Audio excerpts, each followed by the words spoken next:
48 HRS after Saints refuse to honor cop murdered by thug. Look what just happened to entire team. The NFL anthem protest that started out as more of a glorified publicity stunt by one player has taken some dark turns over the past year. While the 49ers player who started this mess, Colin Kaepernick, remains a free agent, aka unemployed, many of his gainfully employed friends have taken up the torch. The question that many have for the protesters is twofold. Firstly, is what they're protesting really worth protesting at all? And secondly, is this the way to do it? The first question has a pretty clear answer for most of us, since the alleged police brutality that they're supposed to be protesting was centered around an event that went to trial and the officer was found not guilty. The second one is also simple to put to bed. If you want to protest something, don't make it the thing that allows you to protest. That's just ignorant on a multiplicity of levels. If they want change, they need a clear cause they're supporting, and they need to protest in a way that's not going to infuriate most of the nation. That is a concept that seems to be lost on the New Orleans Saints, considering the stunt that they pulled at Sunday's game against the Detroit Lions.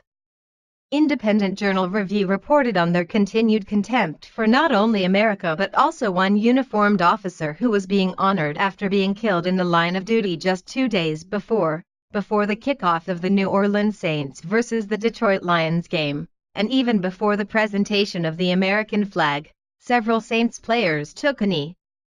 But their timing is what is really turning heads.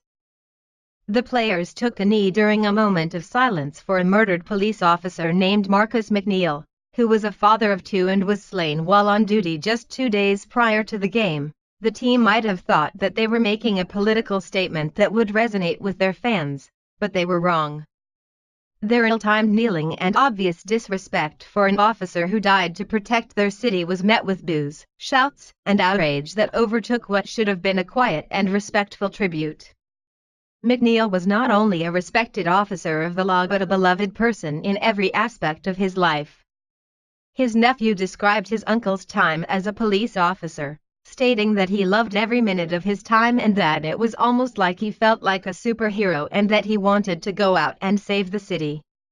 He truly loved his job.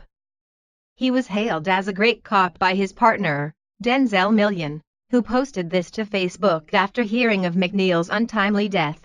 "My partner Marcus McNeil for 2 years. This isn't real life. I thank you for all the memories we've accumulated. In the academy we stood next to each other in formation. In class I sat behind you. After graduation we was assigned to the 7th District. Worked hand in hand on the day watch together, then was moved to Power Watch as partners. Our latest assignment and current assignment was 7th District Task Force detectives as partners. I'm going to miss you, Doug. Stay frosty. Watch over me, Milk Doug. We'll take it from here." The McMillan Show. Forever 1762. Fans reacted on Twitter with pure rage. This tweet, and many others like it, show how the people of New Orleans, McNeil died to protect, feel about the entitled players protesting his tribute. The people of New Orleans were so outraged by the players that their team was finally forced to issue a statement, apologizing for their ridiculous protest. 710 Keel reported that within 24 hours, the Saints scrambled to say that their protest was a misunderstanding.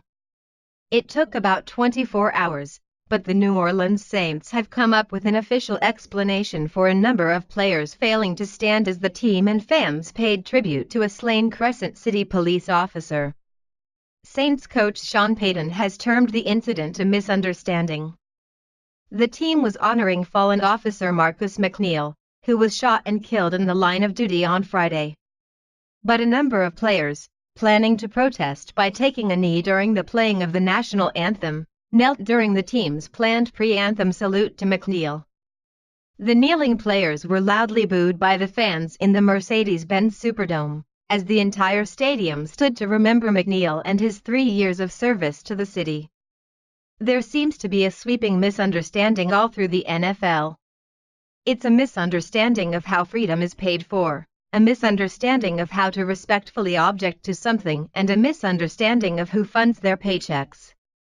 They also misunderstand how much we care about them. There's no such thing as an irreplaceable person, and the NFL was only as valuable to Americans as long as it entertained us. And guess what? We are not entertained by racism, disrespect, or contempt for authority and sacrifice. It's this writer's opinion that players like these are going to start having more and more misunderstandings as their new contracts get lost in the mail if they continue on their current course. And if that's the case, it will be because America said good riddance and made sure we were understood. Share if you think the NFL should replace every single kneeling player with a veteran who knows how to respect the flag.